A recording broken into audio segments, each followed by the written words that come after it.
وہ لفظ احسان ہماری زبان میں اور عربی زبان میں ایک بنیادی فرق کرتا ہے، ٹھیک ہے، ایک بیسک فرق پایا جاتا ہے۔ وہ فرق کیا ہے؟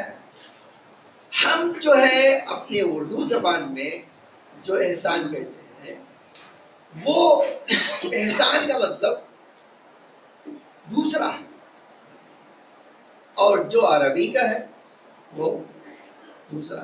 بس اردو میں کیا ہے، ہم اردو میں اس کا یہ معنی کرتے ہیں کہ اگر آپ کسی کو کوئی چیز دیں جس کا وہ حقدار نہ ہو، ٹھیک ہے، اگر آپ کسی کو کوئی چیز دے وہ حقدار نہ ہو تو کہا جاتا ہے کہ آپ نے احسان کیا، ٹھیک ہے۔ اور مثال آج بہت سارے ہزاروں مثالیں اس طرح کی، اگر کوئی کسی کا مریض جو ہے ہاسپٹل میں اور کوئی آگے کہے کہ بھائی مجھے کچھ مدد کرو، پیسے دو، میں چند دنوں کے بعد تمہیں واپس کروں، اور وہ دے دے، کہتے میں آپ کا احسان یاد رکھوں، کہتا ہے نہیں۔ اس کا مطلب کیا ہے؟ میں حقدار نہیں تھا، اس نے مدد کی وقت پر، یہ کیا ہے؟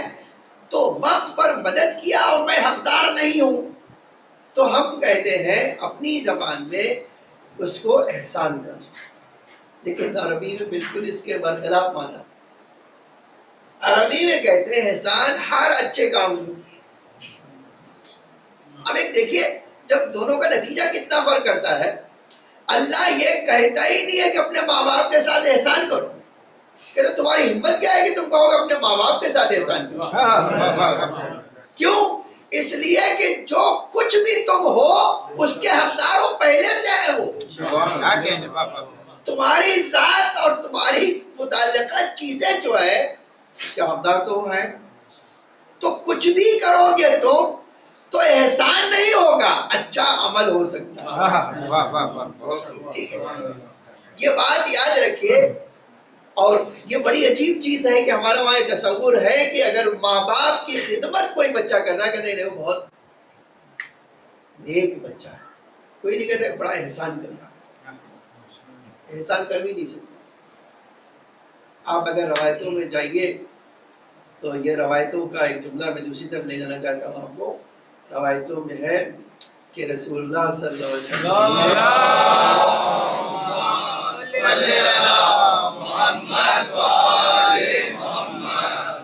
رسول اللہ سے کوئی بچہ بڑا سعادت مند بچہ، بڑا نیک بچہ، بڑا خدمت گزار بچہ آیا، اسے کہا اللہ کے رسول میرے ماں باپ اتنے بوڑھے ہیں کہ ہر کام میں ان کا کرتا ہوں، کھانا کھلانا، نہلانا، دھلانا سب میں کرتا ہوں، کوئی ایسا کام نہیں جو میں ان کا نہ کرتا، حتیٰ یہ تک بھی کرتا ہوں کہ ہر شب جمعہ ایک کو لے جاتا ہوں زیارت کرنا۔ کہا ایسا بھی ہوا ہے میں حج پر نہیں کرنے جا رہا تھا، ماں نے کہا مجھے بھی جانا ہے، میں نے کہا کہ آپ کیسے جائیں گی، تب آپ کیسے کریں گی؟ تو میں نے کہا کہ ماں نے میری کہا کہ مجھے تو جانا ہے، اب کیسے کرنا یہ سب تیرا کام، یہ کام میرا نہیں ہے۔ تو کہا میں نے کہا ٹھیک ہے اگر ایک تو باپ بھی دیا بولے میں بھی چلوں، تو میں ایک کو لے جا سکتا ہوں، دونوں کو کیسے کہا نہیں ہم دونوں جائیں۔ کہ اللہ کا رسول دونوں کو لے گیا، دونوں کو اپنے کاندھے پر بٹھا کر طواف کرا، تو طواف نہیں کر سکتا، میں نے اپنے کاندھے پر بٹھا کر طواف کرا۔ کہ اللہ کا رسول کئی سالوں سے ایسا کام کرا، آپ بتائیے کیا میں نے اپنے والدین کا حق ادا کر دیا؟ آپ دلیل سن لیجئے کہ کوئی بچہ جتنا بھی لائق ہو وہ اپنے ماں باپ کے ساتھ احسان نہیں کر سکتا۔ جب رسول اللہ سے اس نے کہا کہ اللہ کے رسول میں تو اتنا لائق ہوں اور کئی سالوں سے خدمت کر رہا ہوں، آپ بتائیے میں نے اپنے ماں باپ کا حق ادا کر دیا؟ تو رسول اللہ نے ایک عجب جملہ فرمایا، رسول اللہ نے فرمایا تیری ماں نے تجھے ایک دن شکم میں رکھا ہے اس کا اب تک حق ادا نہیں ہوا۔ نعرہ صلوات اللہ صلی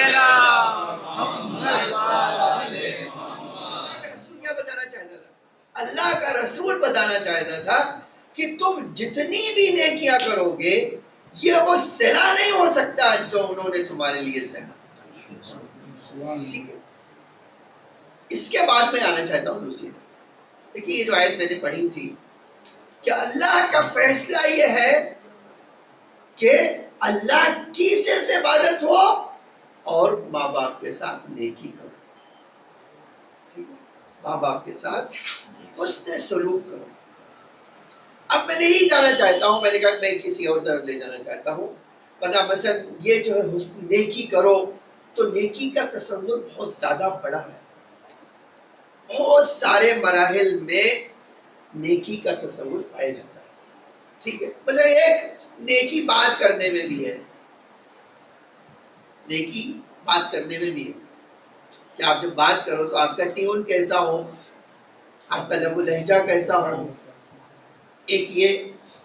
دوسرا یہ کہ جب آپ ان کے سامنے کھڑے ہو تو آپ کی باڈی لینگویج کیسی ہو, یہ بھی ایک نیکی ہے. ٹھیک ہے.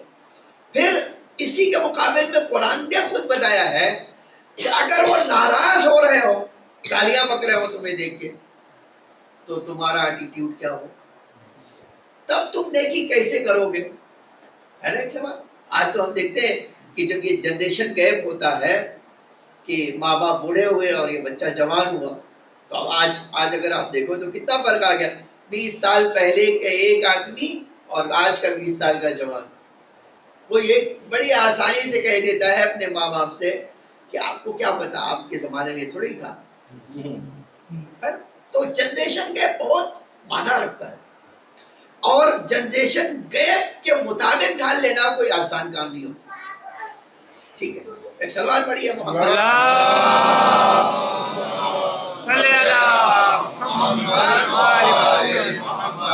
تو یہ جو جنریشن گیپ ہوتا ہے اس میں جانتے ایک پریشانی کیا آتی ہے, اس وقت بچے کی سوچ اور والدین کی سوچ میں بہت فرق آتا ہے. ویسے وقت میں ایک بچہ اپنے آپ کو نیچے کرے اور اس فکر کے مرحلے پہ لائے جو ماں باپ کی ہے, یہ بہت دشوار کام ہے. ٹھیک ہے. لیکن قرآن کیا کہتا ہے, نیکی یہی ہے کہ تم اپنی چیز بھول کر ماں باپ کی یاد رکھو. یہ آپ کا کام ہے, میرا کام ہے. اور میں نے کہا کہ مجھے اس طرف دائیں نہیں آنا چاہتا ہوں, میں دوسری نیکی کا تصور بہت زیادہ ہے. میں آنا چاہتا ہوں کہ خدا بند عالم کی عبادت میں کیا چیز ہے. جانتے ہیں عبادت کیا چیز ہے؟ عبادت تو وہ ہے جو آپ بڑے سادے جملہ میں کہنا چاہے تو ایک بندے اور معبود کا رشتہ عبادت کہلاتا ہے. ٹھیک ہے. خدا کو ہماری عبادت کی ضرورت نہیں تھی تو پھر عبادت رکھی کیوں, ہے نا. سماج تو ہے نا بھئی, جو خدا بیادیاں سے مطلب ہے, غنی ہے مطلب ہے, جس کو کسی کی کبھی بھی ضرورت نہیں پڑے گی, اس کو عبادت اپنے بندوں سے کیوں کروائے. کیوں چاہتا ہوں نماز پڑھے ہم, کیوں چاہتا ہوں روزہ رکھے. یہ بچے ہمارے سمجھیں یہ بات کہ کیوں خدا ہم سے اگر کہہ رہا ہے کہ آؤ یہ کام کرو, تو کیا اس کو ہمارے اس کام سے فائدہ ملنے والا ہے. مثلا ہم 8 رکعت نماز پڑھیں گے تو اللہ کی ذات تھوڑی سی بلند ہو جائے گی, ماشاء اللہ. آپ مر بھی جائیں نماز پڑھ کے نا, تو ذات باری میں ایک ذرہ چینج آنے والا نہیں. خدا کی ذات میں کوئی تبدیلی آنے والی نہیں. تو کیا ہوگا پھر ہم سے چاہتا کیوں ہے؟ جواب اس کا یہ ہے کہ خدا اپنے بندوں کی کمیوں کو جانتا ہے. اللہ عبادت کر کے اس کی کروا کر اس کی کمیوں کو دور کرنا چاہتا ہے. یہ ہے عبادت کا فلسفہ. اللہ کو ہماری عبادت کی کوئی ضرورت نہیں. اللہ جانتا ہے یہ میرا بندہ ناقص ہے, کمزور ہے. یہ ناقص بندہ طاقتور کیسے بنے گا, یہ ناقص بندہ کامیاب کیسے بنے گا. اللہ کہتا ہے ایک ہی راستہ ہے تمہاری کامیابی, وہ کیا ہے؟ عبادت. عبادت کرو گے تو تم جڑ جاؤ گے اس خدا سے جو ہر چیز پہ قدرت رکھتا ہے. یہ ہے عبادت.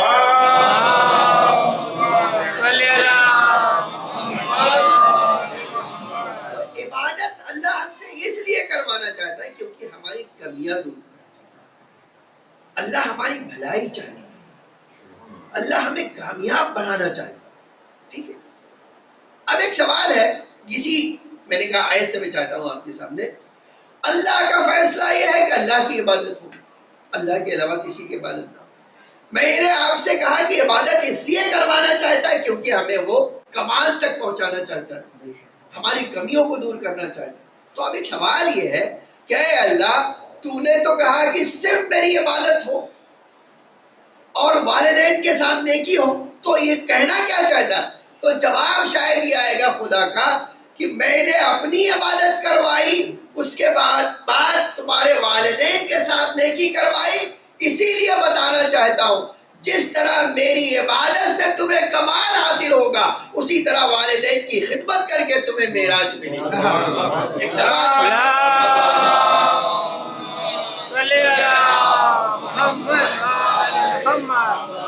اتنی سی تمہید. اب تک جو میں نے کہا وہ ایک مقدمہ تھا, اب جو بات کہنا چاہتا تھا وہ بات یہ ہے, 25 پائیدار روایتوں میں والدین کے ساتھ بھلائی کرنے کا بتایا. میں 5 تو شاید نہ بتا سکوں اور ٹائم نہیں, مجھے پتا ہے نماز ایک سوال پڑھیے.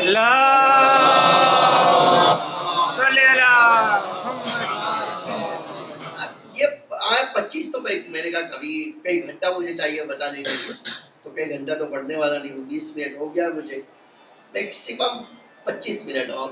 تو 5 فائدہ اگر 5 بتا سکا آپ کو تو 5, ٹھیک ہے, نہیں تو کبھی اور انشاءاللہ زندگی رہی اور ملاقات ہوگی.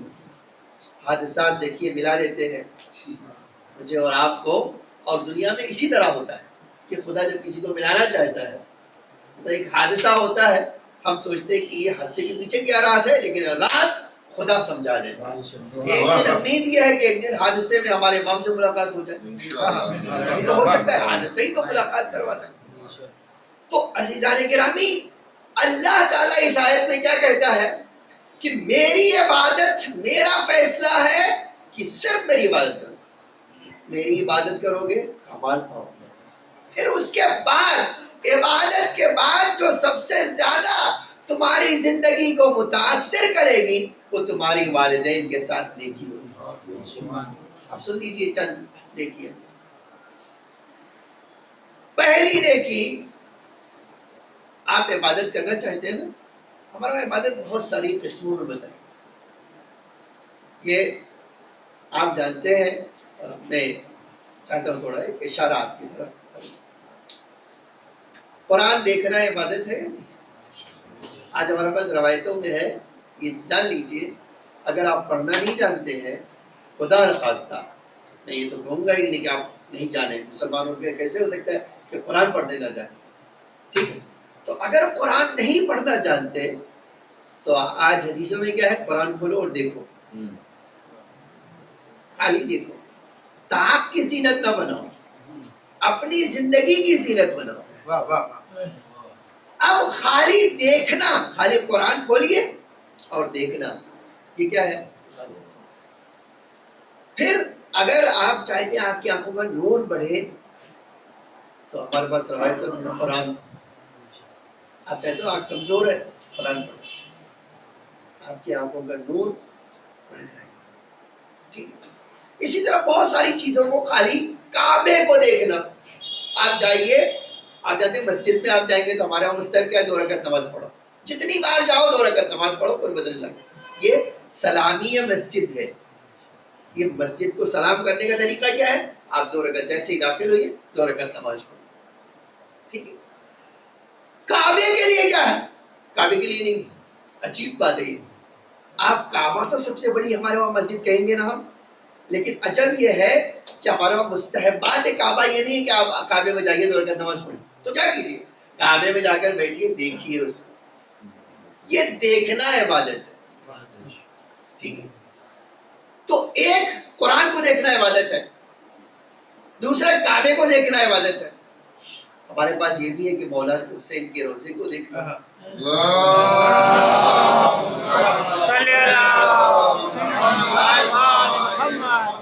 ایک حدیث پڑھ دیتا ہوں, اسی سلسلے کی ہے. اب ایک نقطے کی طرف آپ کو لے آیا، کیا فائدہ والدین کے ساتھ نیکی کرنے کا، میں آپ کو وہ بتا رہا ہوں. ہمارے پاس النظر الی وجہ علی عبادت.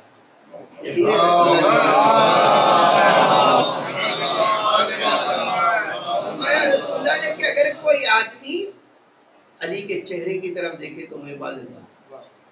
آگے بھی ہمارے پاس النظر الی وجہ العلماء عبادت. عالم کے چہرے کی طرف بھی دیکھنا عبادت ہے.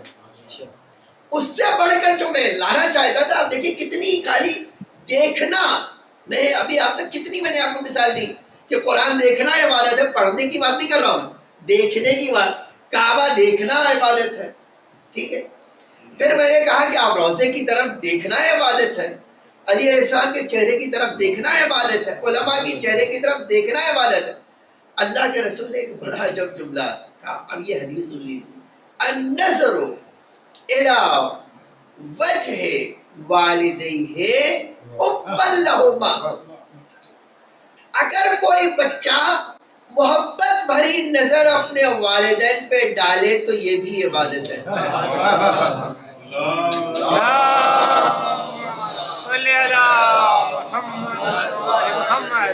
آج ہم کیا سمجھتے ہیں کہ نماز پڑھنا خالی عبادت ہے.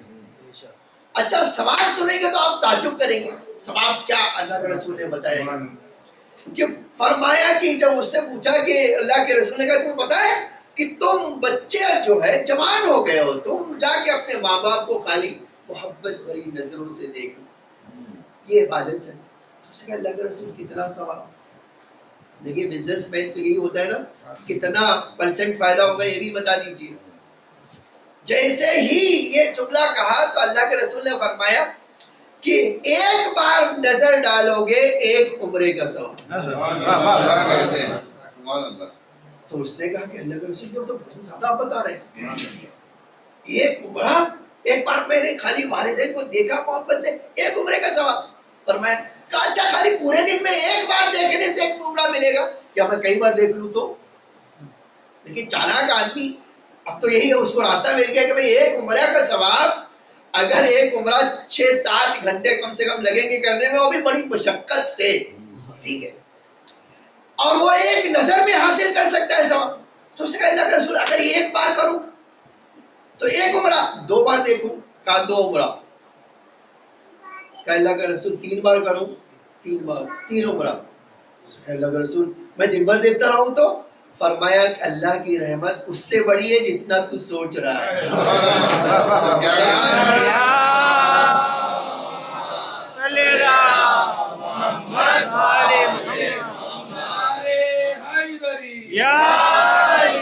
آپ ذرا سوچیں، خدا اللہ واقعی کتنا مہربان ہے کہ اس ایک جوان کو جو والدین کے ساتھ نیکی سے پیش آنا چاہتا ہے، کئی گھنٹے کرے گا تو ثواب دے گا، وہ خالی دیکھے گا تو ثواب دے گا.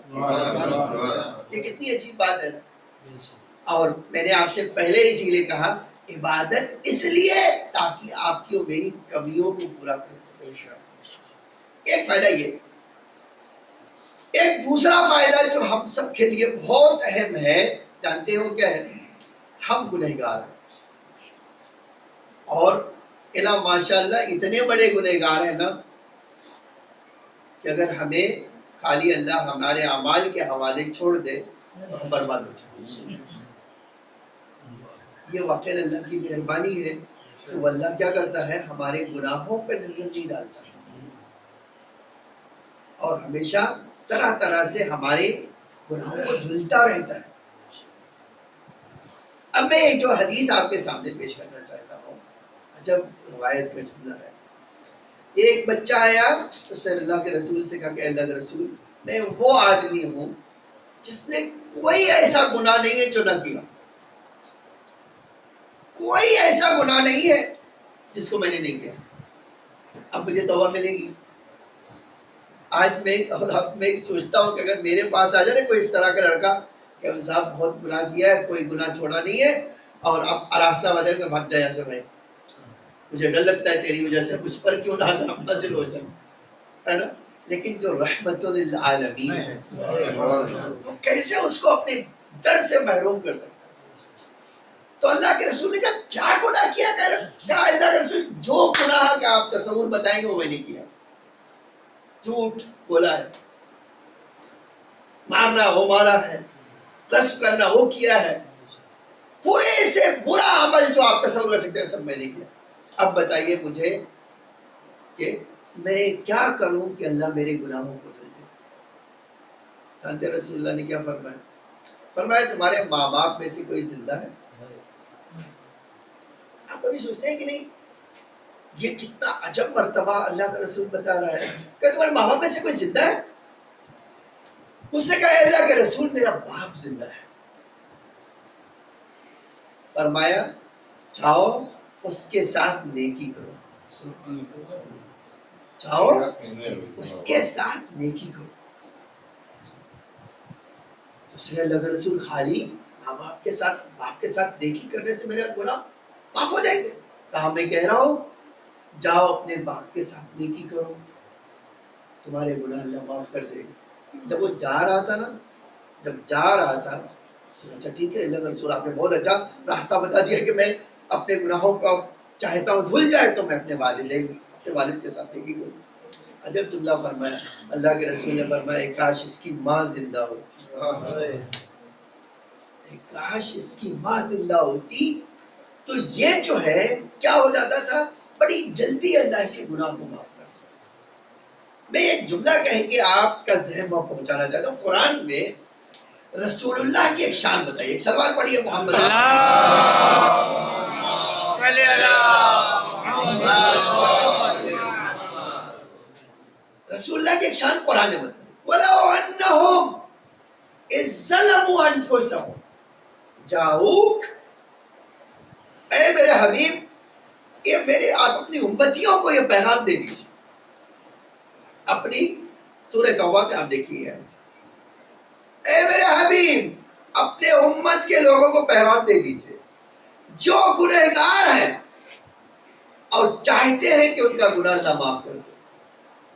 جو گنہگار ہیں اللہ اور چاہتے ہیں کہ اللہ ان کا گناہ معاف کر دے تو کیا جاؤ، ان کا کام ہے کہ وہ آپ کے پاس آئے. گنہگاروں کا کام کیا ہے؟ رسول کے پاس جائے. یہ قرآن کہتا ہے. پھر عجیب چیز ہے، دیکھیے شان رسول کیا تھی. پھر کہا اللہ تعالیٰ نے کہ جب وہ آپ کے پاس آئیں تو آپ ان سے کہیے. اب رسول اللہ کو کہہ رہا ہے اللہ کہ اے میرے حبیب ان سے کہیے فاستغفر اللہ، تم اللہ سے کہو کہ اللہ مجھے معاف کر.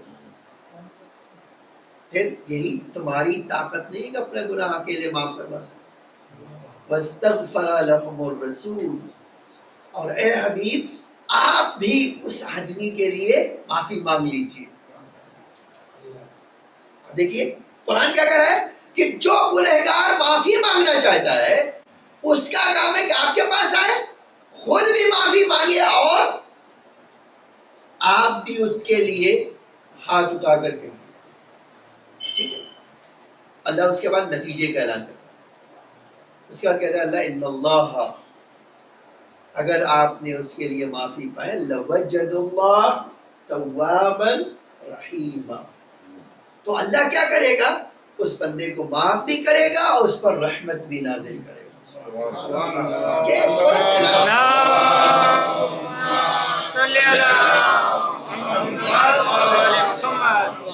یہ قرآن نے اعلان کیا. ٹھیک. اب آپ کبھی سوچئے قرآن کہہ رہا ہے کہ تم گنہگار ہو، تمہیں گناہوں کی معافی چاہیے تو رسول اللہ کے پاس. رسول اللہ کا کتنا بڑا مرتبہ کوئی سوچ سکتا ہے؟ اللہ کا رسول کہتا ہے یہ مرتبہ بہت بلند ہے جو اللہ نے مجھے عطا کیا ہے، لیکن اسی مرتبے کو نیچے کر کے اللہ نے ماں کو عطا کیا. یہ میں نے اسی لیے وہ روایت آپ کو سنائی. یہ عجیب بات ہے کہ وہ رسول جو اتنے بڑے مرتبے کا ہے اس کے لیے شان بتائی گئی کہ وہ معافی مانگ لے تو آپ معاف کر دے گا. اللہ کا رسول کہتا ہے اگر تم گنہگار ہو جاؤ ماں کے ساتھ نیکی کرو، اللہ تمہارے گناہ کو. تو ایک عجیب چیز جو مجھے اور آپ کو ہمیشہ دھیان میں رکھنا چاہیے کہ ہم تو واقعی ہر روز گناہ کرتے ہیں. ایک ذریعہ ہماری معافی کا کیا ہے؟ اپنے والدین کی خدمت. ماں کی خدمت کرنے کے ساتھ نیکی. اور ایک اور فائدہ ذکر کرتا ہوں. میں نے کہا تھا کہ 2 ہو گیا, تیسرا سن لیجیے.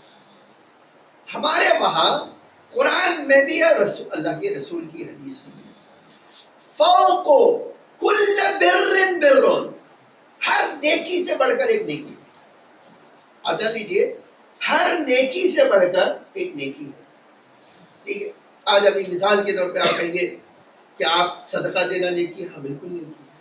اس سے بڑی نیکی کیا ہے؟ اس سے بڑی نیکی کیا ہے کہ کسی کو کھڑا کر دیجیے. اس سے بڑی نیکی اور کیا ہے؟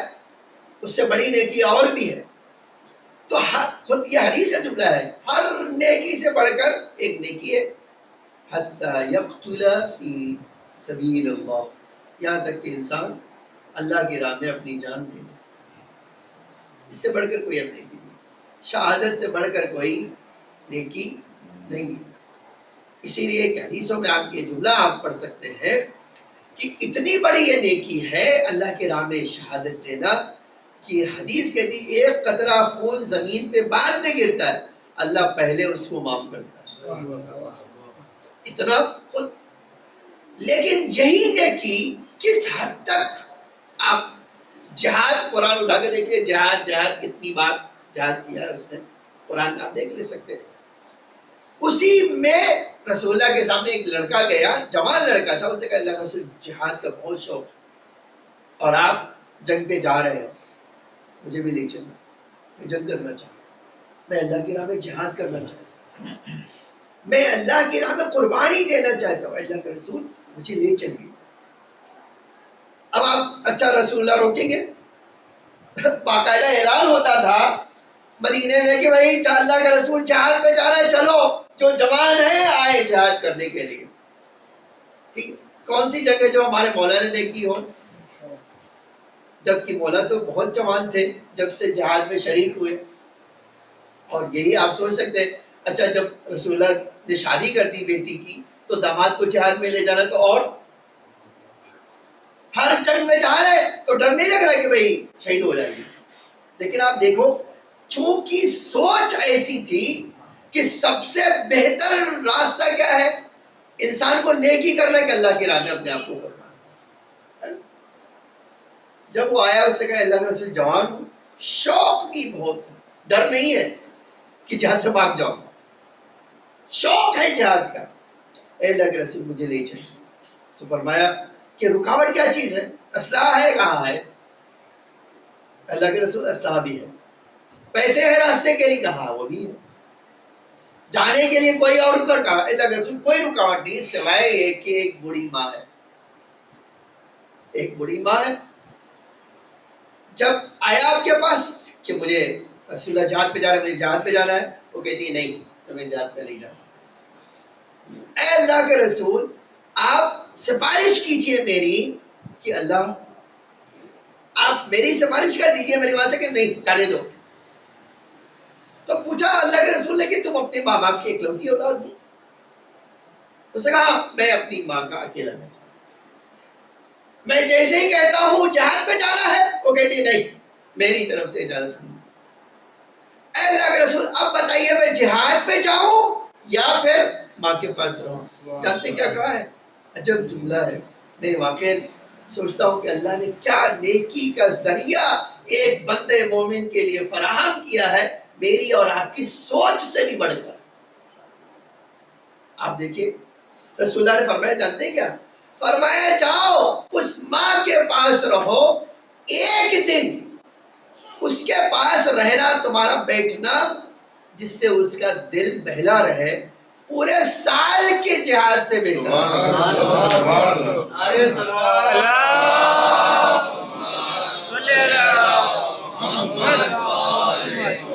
ایک آدمی ایک دن میدان میں ٹک نہیں سکتا. آپ کبھی سوچئے ایک بار جا کے کوئی دیکھ لے میدان جنگ میں ایک دن جا کے لڑ لے. اللہ کا رسول کہہ رہے ایک دن خالی بیٹھو ماں کے پاس, اس کو جو تم سے محبت انس ہے, اس انس کا ثواب اتنا ہے کہ پورے سال جہاد کرو گے وہ ثواب کے برابر. اللہ واقعی ان والدین کو جب کسی کو دیتا ہے تو کس قدر ان کو خدمت کرنے کا موقع ہے. ٹھیک ہے.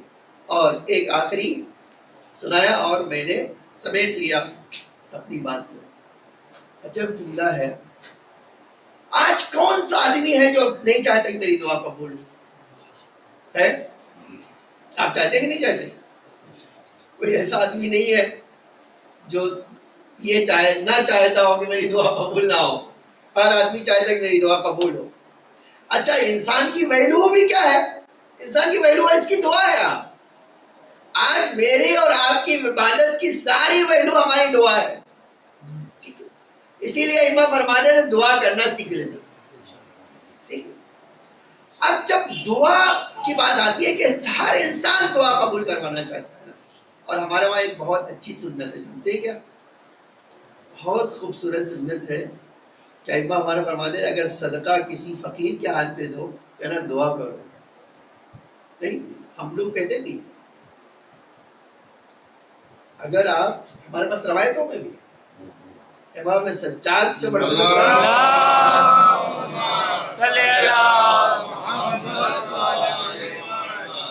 فقیر کے ہاتھ پہ رکھ پیسے دیے. اب امام کے لیے امام کہے میرے لیے دعا کرو، کیا مطلب؟ امام تو ویسے ہی وہ شخصیت ہے جو دعا کر دے تو پہاڑ ہل جائے، جو دعا کر دے ہو جائے. وہ کہہ رہا ہے، وہ نہیں کہہ رہا ہے، وہ ہمیں سکھا رہا ہے کہ دیکھو ہمیشہ. اچھا اس کے پیچھے دلیل بھی ہے، میں حدیث آپ کو سناتا ہوں. اللہ کہتا ہے انا مال منکسرت القلوب، میں اس کے ساتھ کھڑا رہتا ہوں جس کا دل ٹوٹا ہوا ہو. اور فقیر سے زیادہ دل کس کا ٹوٹا ہوگا؟ ایک آدمی ہاتھ پھیلایا، ہاتھ پھیلایا کہا ایسا ہوتا ہے یا نہیں ہوتا؟ کتنے کو آپ جھڑکتے ہیں لیکن اس کا کیا کام ہے؟ آپ نے جھڑکا دوسری طرف کیا پھر ہاتھ پھیلا دیا. اس کو فرق ہی نہیں پڑتا. جیسے نہیں اللہ کہتا ہے میں اس ٹوٹے ہوئے دل کے ساتھ. اب کیا مطلب ہے؟ بتانا چاہتے تھے دیکھو دعا جو ہے جتنا کمزور دل ہوگا اتنا جلدی اللہ اس کی دعا سنتا. ٹھیک ہے. آج بہت سارے ہمارے پاس مومنوں کے لیے بھی ہے، ہمارے پاس یہ بھی ہے حدیثوں میں ایک مومن جب دوسرے مومن کے لیے سے ملاقات کرے تو یہ بھی کہے کہ دعا کرنا. ہم کہتے بھی ہمارے پاس اچھی سنت بھی ہے کہ ہم کہتے ہیں ملاقات ہوا چلو اچھا خدا حافظ دعا کرنا بھائی، ہے نا؟ یہ بھی ہمارے پاس ہے. تو اب ایک سوال یہ ہے کہ آپ جو ہے، میں ایک دوسرا سوال کر کے آپ کو چھوڑنا چاہتا ہوں. آپ کے گھر امام آئے ہو، ٹھیک ہے، تو آپ کے لیے تو سب سے بڑا موقع ہے کہ مولا سے کہے مولا اب آئے ہو تو میرے لیے کچھ دعا کر دو، ہے نا؟ آپ باہر ہر آدمی سے کہیں اور امام آپ کے گھر میں ہو آپ اس سے نہ کہیں تو کیا کہیں گے لوگ؟ کہتے کتنا ہے مقصد گھر میں جب آپ کو بھی ٹانگے رکھا ہے اور باہر جو ہے روز سب سے کہہ رہے ہیں دعا کرنا ہے نا؟ یہی تو کہیں گے نا. عجب ایسا ہے کہ ہم ایسا ہی کرتے ہیں. اب میں جو روایت سنانا چاہتا ہوں دیکھو کتنی عجیب ہے. پیغمبر اکرم نے فرمایا گھر میں بوڑھے ماں باپ اس طرح ہے جیسے ایک نبی اپنی امت میں ہو. یہ عجیب روایت ہے نہیں؟ ایک بوڑھے ماں باپ گھر میں بالکل اسی طرح جیسے ایک نبی اپنی امت میں ہو. کیا نبی کی دعا ریجیکٹ ہوتی ہے؟ آج میں یہی کہنا چاہتا ہوں، آج میں اور آپ ہر کس و ناکس سے کہتے ہیں کہ ہمارے لیے دعا کرنا، لیکن اپنے ماں باپ بوڑھے ماں باپ سے نہیں کہتے ہمارے لیے دعا کرو. جبکہ ہمارے پاس روایتوں میں ہے کہ اگر ماں باپ گزر گئے ہو نا اور کوئی تکلیف آئے تو ان کی قبر پہ جا کے بیٹھو اور کہو ہمارے لیے دعا کرنا، پریشان نہیں کرنا. تو آپ سوچئے بھائی اب قبر میں پہنچ گئے اب کیا ہے ان کا؟ اللہ کا رسول کہتا نہیں تم کو نہیں پتا وہ مرنے کے باوجود اولاد کے لیے دعا کرتے ہیں اور ان کی دعا اللہ سنتا ہے.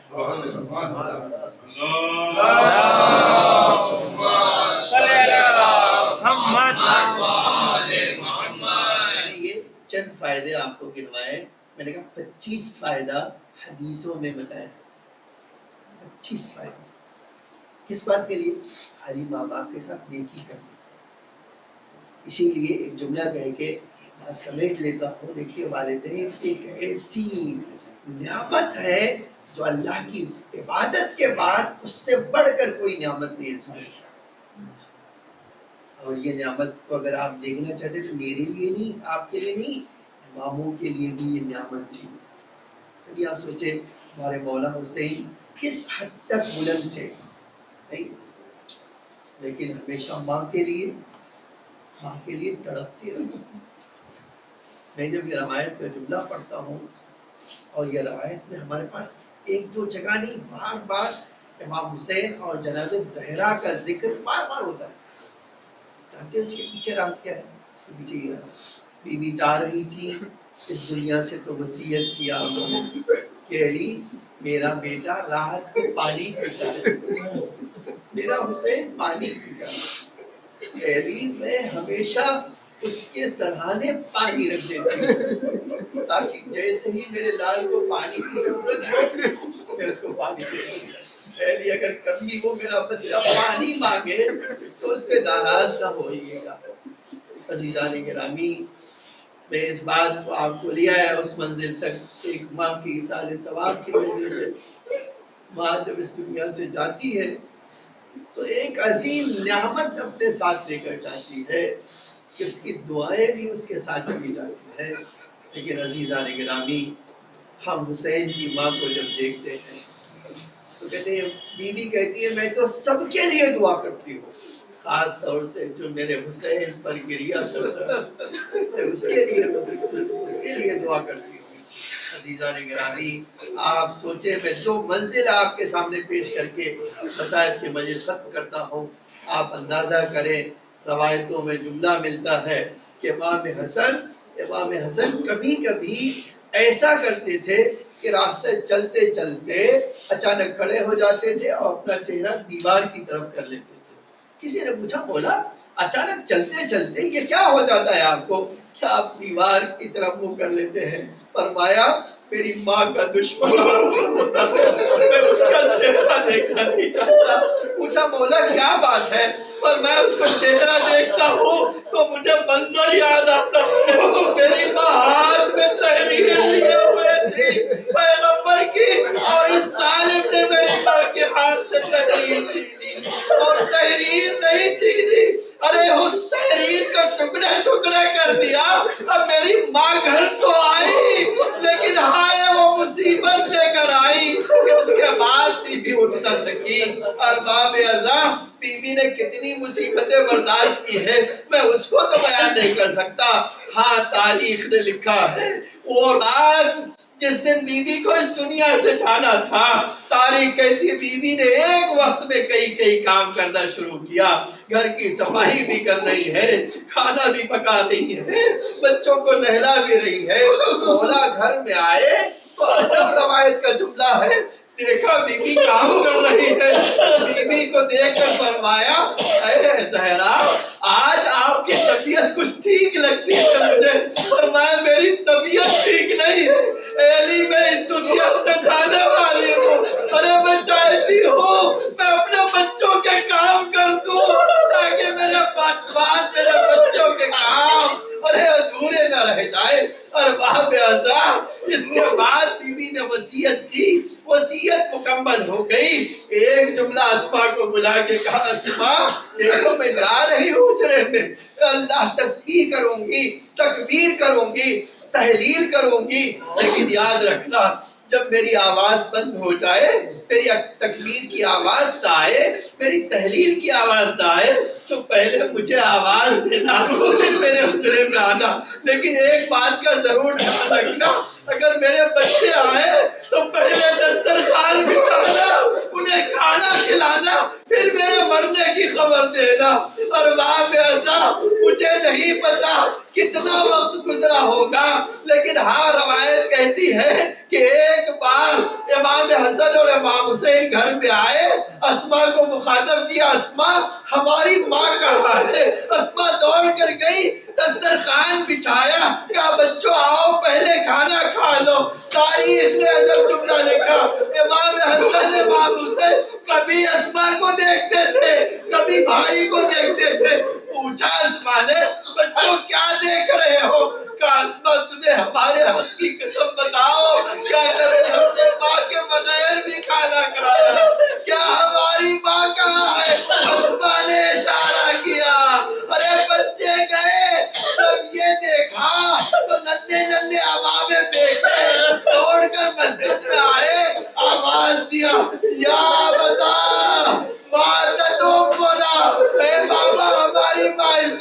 سے رخصت ہو گئی اور باب ازا کو مقتل کا جملہ ملتا ہے، علی سنے، علی نے سنا یہ بات، او علی جو ہر مقتل میں، ہر جنگ میں کبھی کوئی زیر نہ کر سکا، روایت کا جملہ ہے جیسے ہی یہ سنا سقط علی وجہی، منہ کے بل زمین پر گرے، اور جب اٹھے تو اٹھتے تھے اور بیٹھتے تھے، گھر آئے دیکھا بی بی رخصت ہو چکی ہے، غسل دیا، کفن پہنایا، جنازہ تیار ہوا، بس 2 جملے اور میں ختم کرتا ہوں، اور وہاں ایسا جنازہ تیار ہوا، آواز دیا بچوں آؤ اپنی ماں کا آخری دیدار کر لو۔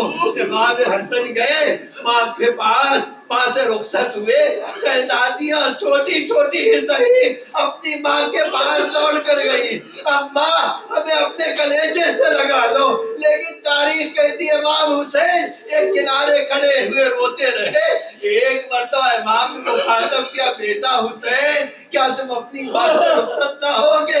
کہا بالا ارے میں اس وقت تک رخصت نہ ہوں گا جب تک میری ماں مجھے گلے سے نہ لگا لے۔ یہ کہنا تھا، مولا کائنات کہتے ہیں بندے کو پر ٹوٹے زہرا کے آواز نمودار، آ میرے حسین۔ حسین دوڑ کے گئے، ماں کے قدموں میں بیٹھ کے رخسار بلتے تھے، ایک عجب جملہ کہتے تھے، اماں بات کرو تمہارا حسین اگر بات نہ کرو گی اس دنیا سے چلا۔